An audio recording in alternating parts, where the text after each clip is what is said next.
नमस्कार मित्रांनो, the core अकॅडमीच्या YouTube channel आपलं सर्वांचं स्वागत. मी अमित डहाणे. आज आपण STI मुख्य परीक्षा स्ट्रॅटेजी कशी असली पाहिजे या संदर्भातची माहिती आपल्या आजच्या या युट्यूबच्या व्हिडिओ मार्फत बघूया. STI मेन्स फार गोल्डन चान्स आहे STI साठी. कधी 2021 साठी. 2020 ला कमी जागा होत्या, पण 21 ची फ्री झाली आता. त्याच्यामध्ये STIच्या फार जास्त जागा आलेल्या आहे. पण आता असे विद्यार्थी आहेत जे 2020 ला सुद्धा अपियर झालेले आहे STI मेन्सला. जे STI मेन्स काही कारणास्तव लांबलेली आहे ते STI मेन्स होईल आणि मग पुढची काय होईल तर STI जुलैमध्ये जी आहे मेन्स 2021 ची होईल आणि 2022 ची 8 ऑक्टोबरला काय परीक्षा जाहीर झालेलीच आहे आणि त्याची जाहिरात नाही, परीक्षा जाहीर झालेली असं मी म्हणतोय. आणि मग परत 2023 ला सुद्धा ऍड आणि असं सगळं ते आहे चक्र. पण STI आता 21 साठी सगळ्यात गोल्डन अपॉर्च्युनिटी कधी 21 साठी. ओके. आणि मग 20 ला असणार जागा त्याचं आपण नियोजन बघू. आता आपण STI मेन्सला 300+ टार्गेट ठेवावं लागणार आहे. मागचे कट ऑफ जर आपण घेतलं त्याचं अनालिसिस केलं की STI आणि ते गुणीला 2 केलं, कारण की आतापर्यंत 2019 पर्यंत आयोगाची जी मुख्य परीक्षा होती ती एका मार्काला एक प्रश्न. पण मुख्य परीक्षा आयोगाने बदल काय केलाय, फक्त मार्कांचं वेटेज काय केलं, डबल केलं. PSI साठी फिजिकल काय करून ठेवलंय, क्वालिफाय. बाकी त्याचा सब्जेक्ट सिलेबस चेंज नाही, विषय चेंज नाही, क्वेश्चनचा पॅटर्न वगैरे काही चेंज नाही, तर ऍज इट इज आहे हे लक्षात घ्या. फक्त मार्कांचं वेटेज डबल केल्यावर आपल्याला मार्कांच्या डबल वेटेजच्या भाषेत आता बोलावं लागणार आहे, हे सुद्धा लक्षात घ्या. मग STI मेन्स शी तयारी त्याची टार्गेट 300 किंवा 300+ जायचं असेल तर आपल्याला काय प्रकारे अभ्यासाचं नियोजन करायला पाहिजे हे लक्षात घ्या. तुम्ही या आपल्या चॅनलवर PSIचा मेन्सचा स्ट्रॅटेजी आहे, STIची SOची पण आहे. अशी स्ट्रॅटेजी आहे त्यात राज्यसेवा प्रीचा भूगोल हे सर्व स्पष्ट करण्यासहित प्रश्नांचं प्रिव्हियस क्वेश्चन पेपर काय केलं, विश्लेषण केलंय ते सुद्धा तुम्हाला इथं बघायला मिळेल. आणि तुम्ही हे बघण्यासाठी आपलं चॅनल लाईक शेअर सबस्क्राईब करायला विसरू नका. तुमचे जास्तीत जास्त मित्र मैत्रिणींना सुद्धा या चॅनलला लाईक शेअर सबस्क्राईब करायला सांगा. चला बघूया आजचं STI मेन्सचं नियोजन कसं करता येईल त्याच्या पहिले सुरुवात करूया कट ऑफ पासून. कट ऑफ कधीचा 2019 चा रिझल्ट लागलेला आहे. 2019-20 ची परीक्षा अजून पेंडिंग आहे. आता ज्या दिवशी आपण बोलतोय युट्यूबवर त्या दिवशी आणि ती जाहीर होईल. आणि दुसरं 21 जुलैमध्ये आयोगाने त्यांच्या शेड्यूल मध्ये दिली आहे. ओपन कट ऑफ हा 140 आहे ओपन मेलचा. जर आपण कॅटेगरीमध्ये गेलो SC चा 128 आहे. ST मध्ये गेलो त्याच्यात 118 दिलेला आहे, सॉरी 106 दिलेला आहे ST चा. DTA याच्यात किती दिलेला आहे, DTA जर असेल 127 आहे. SBC हा पण 127 दिलेला आहे. NTC जनरल त्यावेळेस फिमेल जागाच नव्हत्या 135. NTD general 133. OBC general 133. SEBC 138 आणि दिव्यांग हा किती दिलेला आहे 124. म्हणजे आता सगळेच बघा त्यातला आपला टार्गेट हा 140च ठेवावा लागणार आहे. सुद्धा याला जर गुणीला 2 केलं म्हणजे 280 मार्क्स किती होतात, आता नवीन नुसार 280 मार्क्स ते आता होतील, हे सुद्धा लक्षात घ्या. म्हणजे आपलं टार्गेट म्हणून तर आपण म्हणतोय 300+ किती 100+, 300+. मग तुम्हाला सर हे तुम्ही सांगताना 300+ सांगताय पण हे खूपच काय म्हणतोय साध्य होईल का? म्हणजे दोन्ही पेपरमध्ये 75 प्रश्न म्हणजे 150 असं आपल्याला जावं लागेल. पण ठीक आहे ते करायचंय आपण, त्याप्रमाणे स्ट्रॅटेजीचं कसं असलं पाहिजे याचं हे बघूया. आता हा एक तुमच्या डोक्यात ठेवा 140 म्हणजेच आपण 150 क्वेश्चनच्या भाषेत त्याला किती म्हणतोय 300 मार्क्स असं आपण म्हणतोय, हे सुद्धा तुम्ही लक्षात घ्या. नेक्स्ट आता बघा 2019 कट ऑफ फक्त 19, 18 आणि 17 मागचे 3 कट ऑफ अनालिसिस करू. जागा 35 होत्या, कट ऑफ होता 140 19चा. 18 मध्ये जागा 34, कट ऑफ 139. जागा वाढल्या 251 झाल्या तरी कट ऑफ आला किती जवळ 135. पण मी याला असं म्हणेन तुम्ही 2020 किती जागा आहे आपल्याला 2020 ला दिलेल्या आहेत 67 जागा. म्हणजेच हे कोणत्या जागेजवळ जातं याच्या आजूबाजूला. म्हणजे काही करा आपला मेरिटचा अंदाज 138 ते 140 याच मध्ये पकडावं लागतं तुम्हाला. प्रश्न म्हणजे 280 मार्क्स म्हणजे 280. 2021 मध्ये जागा बघा किती आहे, खूप जास्त जागा आहे यावर्षी. 2021 मध्ये पहिल्या जागा किती होत्या 90 होत्या, मग 419 वाढल्या आणि आता त्या जागा झाल्या 609. किती 609 म्हणजे याच्या जवळजवळ अडीच पट जागा आहे. अडीच पट हा 135. मग आता मी कट ऑफ 135 ठेवूया मिनिमम, की त्या खाली जाईल 125 पर्यंत हे सांगता येत नाही. पण आपलं टार्गेट किती पाहिजे 150. मी असं गृहीत धरून चालतो 135. मला जे काही मी थोडेसे लॉजिक लावण्याचा प्रयत्न केला तिप्पट विद्यार्थी बोलावं लागेल मेन्सला. म्हणजे जवळजवळ 8 जण मुलं बोलवायचे आहे. 609 जागा आहे त्याला आपण 14 जरी गुणलं तर तितकी मुलं त्यांना मेन्सला बोलवायची आहे, मेन्स प्री बंद पास करून मेन्सला बोलवायची आहे आणि जागेच्या अनुसार त्यांना काय लावायचं हे लावायचं आहे. मी म्हणेल मिनिमम 135 तरी पाळावेच लागेल, म्हणजे 135 140 म्हणजे 280.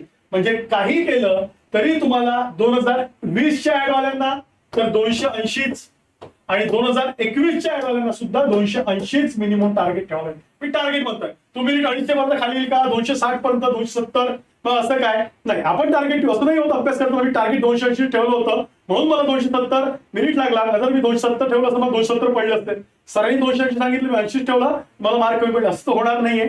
म्हणून आपलं टार्गेट तुम्हाला हे लक्षात घ्यायचंय. म्हणून 300 आपण हा शब्द वापरतोय आणि 300 प्लस आपल्याला काय करायचे, मार्क्स काढायचे, असं आपण याच्यात समजतो. या गोष्टी इथे समजून घ्यायचं. मग आता पेपर 1 पेपर 2 याचा समोर आपल्या पेपर 1 पेपर 2 आहे. त्याच्यातनं आपण विचार केला की किती आपल्याला हे करायचं ते पण आपण बघूया टार्गेट कसं.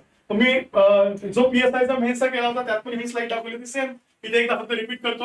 मराठी इंग्लिश जर तुम्हाला STI करायचं असेल तर त्यासोबत काय करावं लागणार आहे, इको, राज्यव्यवस्था, पॉलिटी एसओ साठी आणि PSI कायदे तुमच्या PSI साठी हे कॉमन तुम्हाला लक्षात ठेवायचं आहे. आता बघा STI ची आपण मेन्सची स्ट्रॅटेजी केली पेपर 1.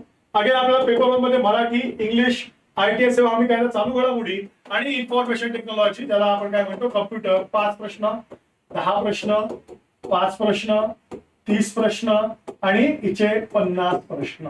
बट ऑब्वियस आता मी काही दिवसभर जो अभ्यास करत असेल वीकच्या दृष्टीने किंवा पुढे मी 21च्या दृष्टीने लागलोय, माझा स्कोर आहे माझा 46 45 प्लस आणि मी STI मेन्सला बसणार आहे. मी शुअर आहे 44 प्लस असेल तर मला शुअर आहे आणि मी मेन्सची तयारी करतोय. तर माझा आता वेटेज लक्षात घ्या. तुमचा अभ्यासाचं वेटेज अकॉर्डिंग टू मार्क्स. इथे वेटेज पाहिजेच ना. मराठी स्ट्रॅटेजी पण मराठीवर बोलूया, पण according two marks Marathi is your priority. लक्षात 50 प्रश्न एकट्या मराठीला आहे, एवढं वेटेज. आणि सेकंड ज्यावेळेस मी पेपर 2 चा विचार करतो तेव्हा भारतीय अर्थव्यवस्था याला 55 प्रश्न आहे. म्हणजेच आता माझा फोकसच कुठं पाहिजे, मराठी इकॉनॉमी. STI वाले जसं PSIचं मराठी लॉ, जसं ASLचं मराठी पॉलिटी, हा फोकस पाहिजे माझा. हे 2 सब्जेक्ट रोज मी मला चांगल्या पद्धतीने करा. तुमचं हे सोडून द्या. ज्यांची प्री पास होत आहे त्याला हे जास्त त्यांनी मी सांगतोय, लास्ट मी सांगेल, मी PSIच्या पण लेक्चर सांगितलं होतं with the MCQ all previous question paper. त्याला चिरफाड करणे, चिरफाड करणे म्हणजे ऑप्शन आठवणे, ऑप्शन बंद तसंच रिवाइज करा. तुम्ही ऑटोमॅटिक मार्क्स घ्या. त्यात काही फार कंटेंट आता नवीन करणे, अपडेट करणे, रीड करणे करायचं नाही. बिकॉज तुम्ही प्रूफ केलंय, तुम्हाला मार्क पडलेले आहे. तुम्हाला जो सगळा खेळ लावायचा आहे तो म्हणजे भारतीय अर्थव्यवस्था आणि मराठी हा, आणि सेकंड युअर प्रायोरिटी इंग्लिश. मग आता असं असू शकतं, म्हणजे आपलं टार्गेट काय, इथं 50 पैकी तुम्ही 40 प्लस काही करून जावं लागेल. इथे 30 पैकी 15 प्लस टार्गेट आहे. इथे 5 पैकी 3 पडतात, हे करूया. इथे 6 आणि इथे 2. म्हणजे मी हे टार्गेट परत PSI सारखंच टार्गेट होतं. हे 66 ते 70 तुम्हाला करायचं, बिकॉज इट्स अ STI. 20 साठी आहे, 20 साठी तुम्हाला 70 प्लस जावं लागेल. 2020 ची STI मेन्स. 21 साठी 60 ते 65 ओके त्याच्यात चालणार आहे. 21 वाल्याला चालणार आहे 60 ते 65 मध्ये, हे सुद्धा लक्षात घ्या. आणि इथं तुमचा भारतीय अर्थव्यवस्था पेपर, त्याच्यात तुम्ही 55 पैकी 45 ची अपेक्षा करावंच लागेल, बिकॉज इट्स युअर पेपर, इकॉनॉमीचा पेपर. तुम्ही ऑलरेडी इकॉनॉमी वाचताय. आता व्हॅल्यू एडिशन, स्टॅटिस्टिक, जुना डेटा आयोग विचारतो, मग कसं हँडल करायचं ते तुम्हाला करावं लागेल. पण 10 प्रश्न सोडून द्या, 45 त्यातले 35 ते 40 traditional question. Ranjan Kolambe sir किंवा देसले सरांचं दीपस्तंभ पुस्तक याच्यातनंच येणारे, त्यातनं कव्हर होणारे 7 प्रश्न सापडतात. पण अभ्यास पुस्तकाचा नीट पाहिजे. मग असतं व्हॅल्यू एडिशन, ज्यात तुम्ही एक्स्ट्रा दत्त सुंदरम आहे ना, तुम्ही 18चा मेन्सचा 19चा मेन्सचा STIचा पेपर बघा. तुम्हाला दत्त सुंदरम मध्येच ते वर्ड सापडतात. ते वर्ड त्या पुस्तकाशिवाय कुठे नाही. पण तुम्ही जर आता सुरुवातीला दत्त सुंदरम वाचायला घेतलं, तुम्ही ऑलरेडी कोळंबे सरांचं पुस्तक किंवा देसले सरांचं पुस्तक केलं, तुम्हाला समजणार नाही. घेता खूप कॉम्प्रेहेन्सिव्ह मोठं पुस्तक. मग त्याला रेफरन्स सोर्स ऍडिशनल व्हॅल्यू म्हणून वापरावा लागतो.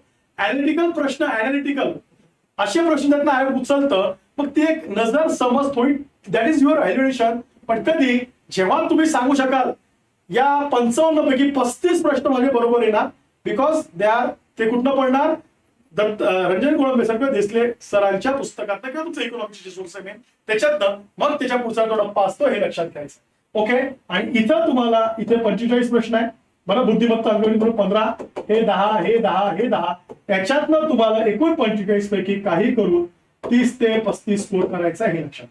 तिथे काही करून म्हणतोय 30 ते 35 हा 45, सो इट विल काय म्हणतो हेल्प दॅट इज ऑटोमॅटिकली 75 असं आपल्याला पेपर सेकंड किती 75 आपण टार्गेट तरी ठेवूया आणि इथं 70 असं मी तुम्हाला म्हणेल हे टार्गेट तुम्ही ठेवलं पाहिजे म्हणजे 145 म्हणजे 280 आपण सहज पार करू शकू असं ते मार्कांचं हा झाला एक. नाउ नेक्स्ट आता एसटी मुख्य परीक्षा अभ्यासाचं नियोजन. मग मी परत सांगतो अभ्यासाचं नियोजन काय बघा इथे माझी प्रायोरिटी मराठी प्लस अर्थ व्यवस्था न चुकता ह्या दोन गोष्टी आणि मग आता तुम्ही काय काय प्लस करू शकता. माझं म्हणणं आहे प्लस एक कंपल्सरी तुम्ही करा MCQ ओके रिव्हिजन ही करा 1 तास 2 तास जे शक्य आहे. त्याच्यानंतर तुम्हाला रोज जमत नसेल तर तुम्ही काही दिवस ठरवून घ्या 2-2 दिवसानंतर इंग्लिशचे काही टॉपिक्स करायचे कशाचे इंग्लिशचे काही टॉपिक करायचे हे सुद्धा लक्षात घ्यायचं आहे. आणि ज्या यातला कुठलाही एक क्षण खाली झाला तर तुम्ही मी म्हणेल तुम्हाला हा कंपल्सरी चालू घडामोडी आणि मेंटल ॲबिलिटी बिकॉज हे दोन्ही मिळून तुम्हाला 25 प्रश्न आहे. किती प्रश्न आहे करंटचे 10 प्रश्न आणि बुद्धिमत्ता चाचणी पण अंतर्गताचे प्रश्न पडतात आहे 18-19 पेपर बघितले तर असे तुम्हाला 15 म्हणजे 25 याला तुम्ही रुटीन करायचं. पण हे तुमची पहिली प्रायोरिटी कुठं असणार आहे इथे तुमची काय असणार आहे पहिली प्रायोरिटी असणार आहे हे सुद्धा लक्षात घ्यायचं आहे. हे सुद्धा लक्षात घ्यायचं आहे. अशा प्रमाणे तुम्ही तुमचं अभ्यासाचं नियोजन करायचं. मराठी मी करत असताना आता बघा मी जर टेंटेटिव्ह टार्गेट मांडले तुमचे मराठीत किती पाळायचे एसटीआय अर्थव्यवस्था असेल तर काय PSI तो काल सांगितलंय. ओके तुम्हाला टार्गेट किती 80 ते 90 स्क्रीनशॉट घेऊन ठेवायचा तुमच्या टार्गेटसाठी असे टार्गेट लिहूनच ठेवायचे. त्याच्याशिवाय कुठलं काय गेन करायचं असं मला करणार नाही.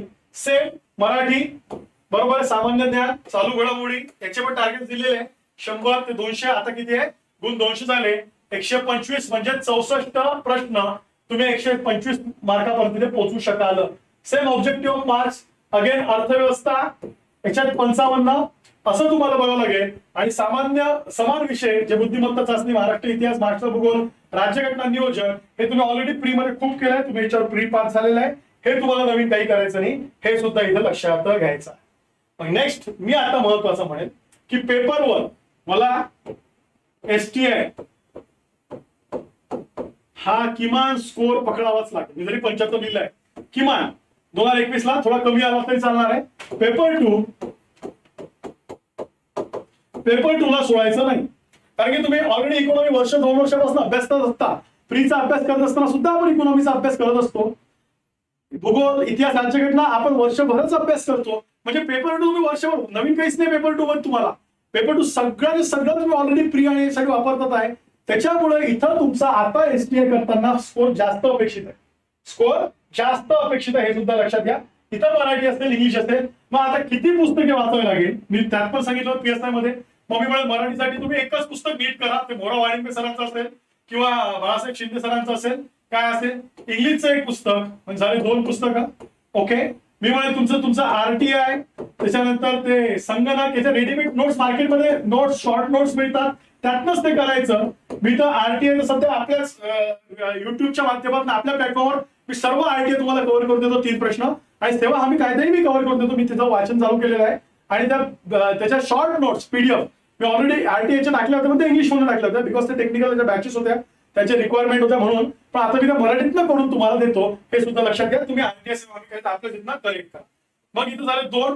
इथं आता इकॉनॉमीला एक पुस्तक कुठलं जे तुम्ही अर्थव्यवस्थेचं वाचलं असेल रंजन दिसले भाग 1 प्लस तुम्हाला डेव्हलपमेंटचं पुस्तक वाचावं लागणार का इएस पायाभूत सुविधा विकास आहे ना तो. तुम्हाला तुमचा जर मेनचा सिलेबस बघितला तर आयोगाने त्याचे 4 घटक दिले आपण बघू शहरी व ग्रामीण पायाभूत सुविधा त्याच्यानंतर त्यात दिलेला आहे आर्थिक सुधारणा कायदे आंतरराष्ट्रीय व्यापार आणि भांडवल चळवळ सार्वजनिक वित्त व्यवस्था. मग अशासाठी व्हॅल्यू एडिशन स्टॅटिस्टिकल डेटा आयोग विचारते 18 19 21 20 21 पण कुठपर्यंत आपला पाठवू शकतो किती आपल्या लक्षात राहू शकतो हे सुद्धा आपल्याला माहित पाहिजे. त्याच्याप्रमाणे नियोजन करावं लागेल. तुमचा जो GS आहे याला तुम्ही नवीन काहीच वापरायचं नाही.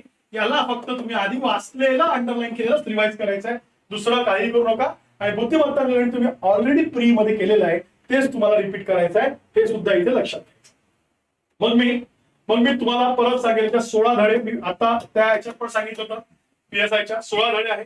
16 धड्यातले तुमचे मार्क्स मिळणारे धडे कुठले ते काढून ठेवा. तुमचे मी असा शब्द वापरतो तुमचे टॉपिक आणि अगदीच म्हणजे 16 पैकी माझं म्हणणं आहे 12 किमान टॉपिक आपले पाहिजे, जमायलाच पाहिजे, मार्क पडायलाच पाहिजे. हार्डली 4 टॉपिक असे असू शकतात ज्याच्यात मला मार्क्स पडत नाही, मग हे 4 आयडेंटिफाय करा. इथं तुम्ही मदत घ्यावी लागेल, समजून घ्या, सोडू नका, डोंट गिव्ह अप. आपण काय करतो, जे कठीण वाटायला लागतं ते वाचणं कमी करतो, सोपं सोपं अधिक वाचतो, हा आपला कल असतो. बिकॉज आपल्या मेंदूला, आपला मेंदू काय सूचना देतो, जे त्याला आवडतं, जे सहज साध्य होतं त्याला इंटरेस्ट येतो. जे कठीण आहे तो उद्या बघू, नाही जमत सोडून देऊ असं करतो. पण हा अप्रोच कर, इथे आणू नका. हा अप्रोच फार मॅटर करो. Approach and attitude will decide की तुम्ही होऊ शकता की नाही होऊ शकत, काय सिलेक्ट हे पण लक्षात घ्या. त्याच्यामुळे तुम्ही इथं काय करायचं, तुम्ही हा तो कुठले कठीण आहे त्याला आयडेंटिफाय करा, त्याची मदत घ्या. सर असतील मराठीचे, इंग्लिशचे तुमचे काय असतील ते लक्षात घ्यायचंय. सेम अबाउट इंग्लिश मध्ये तुमचे टॉपिक कुठले म्हणजे तुम्हाला शुअर शॉर्ट पडू शकतात ते आयडेंटिफाय करावं लागेल. त्यातले मार्क जाता कामा नये. कमी येणारे टॉपिक कुठले, सेवा हमी कायदा आणि चालू घडामोडींच्यावर मी सांगत नाही, जे आधी आहे तेच करायचं आहे. चालू घडामोडीचं ऑलरेडी मी एक लेक्चर घेतलं, चालू घडामोडी कुठला एरियापासून आणि त्याचे टॉपिक्स कसे चालू तयार करायचे, राष्ट्रीय, आंतरराष्ट्रीय आणि प्रादेशिक, ते लेक्चर आपल्या युट्यूबवर तुम्ही बघा. त्यात तुम्हाला इझी समजेल की चालू घडामोडी बायफर्गेट कसं करायचं तुमच्या रिसोर्सेसने. आता बघा, हा सर्वात महत्त्वाचा टॉपिक आहे. हे ऍज इट इज, त्याला मी काहीच म्हणत नाही, it's your revision. It's your revision. आणि रिव्हिजन कशामधनं मी सांगितलंय, MCQ, ते पण कधीपासूनचे 2011 2019 पर्यंतचे, 2011 ते 2019 चे, सॉरी हा 2011 ते 2021 प्री आणि 19 पर्यंतचे मेन्स. जेवढे बुद्धिमत्ता चाचणी, अंकगणित, राज्यसेवा पर्यंत MPSC पण घ्या. ओके, भूगोल, इतिहास, राज्यघटना, जितके कंबाईन प्री आणि मेन्सला ते आधी क्लिअर करा. ते क्लिअर झाले की मग तुम्ही राज्यसेवेत नसा. फॉर एक्झाम्पल राज्यसेवेत तुम्हाला पॉलिटी मदत करू शकतो, बरोबर आहे. भूगोल काही करू नका मी म्हणून, बिकॉज तिला प्राकृतिक भारत जास्त आहे. थोडेफार महाराष्ट्रीय प्रश्न असतील तेवढेच उचला, आणि इतिहास महाराष्ट्राचा त्याच्यावर जे प्रश्न असतील तेवढी तुम्ही मदत घ्या. बिकॉज रिव्हिजनसाठी MCQ करताना त्याचं विश्लेषण बाकी त्यात जास्त करण्याचं गरज नाही. पण हा गणित असं केल्यानंतर आता महत्वाचं आहे, तुमची मुख्य परीक्षा टार्गेट केलं तुम्ही संदर्भ पुस्तकं हे तुमचे फिक्स आहे. ओके, याच्या रिडिंग तुम्हाला काही करून काय करावं लागेल, रिडिंग, आणि रिडिंग नंतर त्याच्या महत्वाच्या काय आहे, रिव्हिजन. या लास्ट कट ऑफ किती, टार्गेट लास्ट कट ऑफ तुम्हाला सगळ्यांना दिसतोय तो म्हणजे 140, म्हणजे 280 मार्क्स जास्तीत जास्त STI करताना. पण आपलं टार्गेट आहे 300 मार्क्स, ते आपल्या डोक्यात क्लिअर पाहिजे. आणि मी परत सांगेल, अभ्यास फक्त बघा, PSI टार्गेट करणार नाही मी सांगतोय, SO टार्गेट करतो हेच सांगतोय. अभ्यास पद्धत इज मॅटर खूप मॅटर करतं, तुम्ही कशा पद्धतीने अभ्यास करता. फक्त सकाळ ते संध्याकाळ रात्रंदिवस स्टडी रूम मध्ये बसून अभ्यास असं मॅटर नाही. कॉन्शियसनेस, माझा पक्का विषय, माझा कच्चा विषय, माझा कुठला विषय जमला नाही, माझा कुठला टॉपिक जमत नाही, हा टॉपिक आठवत नाही, या टॉपिक मध्ये स्टॅटिस्टिक जास्त आहे, आकडेवारी जास्त आहे, ते लिहून ठेवतो का, वाचतो का, तर काही चर्चा करून सोडवतो का, काही टेस्टच्या माध्यमातून पक्क करतो का, हे फार महत्वाचं आहे अभ्यासाची पद्धत. रीडिंग फक्त सरसकट वाचत जातो का, की जे वाचायला बसलोय आधीतल्या दिवशीचं मी आठवून बघतो, किंवा आज जे वाचलंय झोपायच्या आधी मी एकदा न बघता आठवून बघतो, किंवा जी रिव्हिजन थोडी कागदावर पॉईंट काढून बघतो. हे खूप क्रुशल आहे. अभ्यास बद्दल आपण विचारतच घेत नाही. आपण सरसकट हे केलं उरकलं संपलं असंच आपला कल असतो. तसं करू नका, बिकॉज तुम्हाला रिझल्ट पाहिजे. तुम्हाला फक्त फॉर्मॅलिटी कम्प्लीट करायची नाही. इतकी पुस्तक इतक्या वाचायला लावली, ती वाचून झाली, अंडरलाईन करून झाली, आता जातो परीक्षेला, नाही ना. आपल्याला आठवणं पण गरजेचं आहे, ते आठवलं पाहिजे. आणि म्हणून याच्यासाठी तुमची अभ्यासाची पद्धत फार मॅटर करते, हे सुद्धा लक्षात घ्या. And that will create your result, हे पण समजून घ्यायचं आहे. मग आता मुख्य परीक्षेमधला आपला हा जो टॉपिक आहे कुठला, तुमचा असणारा अर्थव्यवस्था. हा त्याच्यात नियोजन तुम्हाला किती भाग दिलेले आहे, एक नियोजन, दुसरा शहरी आणि ग्रामीण पायाभूत विकास, तिसरा आर्थिक सुधारणे, 4 असणार आंतरराष्ट्रीय व्यापार आणि आंतरराष्ट्रीय भांडवल, आणि तुमचा याच्यात दिसत नाही तो म्हणजे 5वा कुठलेला आहे, सार्वजनिक वित्त. कुठला आहे, सार्वजनिक वित्त, बरोबर. मग फक्त या टॉपिकला घ्यायचं आणि तुमचे रिसोर्स पुस्तक घ्यायचं, या टॉपिकला घ्यायचं. फॉर एक्झाम्पल नियोजन घेतलं, नियोजन म्हणजे काय, पंचवार्षिक योजना. पंचवार्षिक योजनेचा तुम्हाला ऐतिहासिक पार्श्वभूमी कोणत्या देशाकडनं घेतली, आणि प्रत्येक पंचवार्षिक योजना 1 ते 12 तुमचं अनालिसिस, भर काय, त्याचं प्रतिमान काय, त्या साध्य काय केलं, असाध्य काय केलं, किंवा या पंचवार्षिक योजनेतच भारताचा विकास सुरू झाला, अधोगती सुरू झाली, व्हॉट युअर अनालिसिस, हे तुम्हाला करावं लागेल. मग तुम्ही त्याचे पार्ट्स करा. पंचवार्षिक योजनेची फॅक्च्युअल माहिती, दॅट इज स्टॅटिस्टिकल. सुरुवात कधी झाली, त्याचा भर काय, त्याचा कोण काय. दुसरा अॅनालिटिकल, नक्की गेन काय केलं. बरोबर आहे. टर्निंग पॉईंट, कुठल्या पंचवार्षिक योजनेत आपली इकॉनॉमी एकदम वर जायला लागली, विरोध व्हायला लागली, कुठल्या पंचवार्षिक योजनेत आपली स्टेबल होती, खाली यायला लागली, कुठल्या नवीन योजना आपण भर कशावर दिला, खरंच पायाभूत सुविधांवर भर दिला का, रोजगार दारिद्र्य याच्यावर भर दिलेला आहे, हे सगळं तुम्हाला चेक करावं लागेल. पण तुम्ही हे टार्गेट 5 घटक करायचे. मग हे 5 घटक तुम्हाला क्लिअर असेल, हे 5 घटक तुम्हाला क्लिअर असेल तर मी काय म्हणेल, म्हणजे फॉर एक्झाम्पल मी सांगतो 5 घटक क्लिअर आहे, मी इकॉनॉमीचा अभ्यास करतोय, बरोबर आहे. मी आज त्यातला पहिला घटक नियोजन करतोय. कुठला करतोय, फक्त नियोजन, तेवढंच करायचं.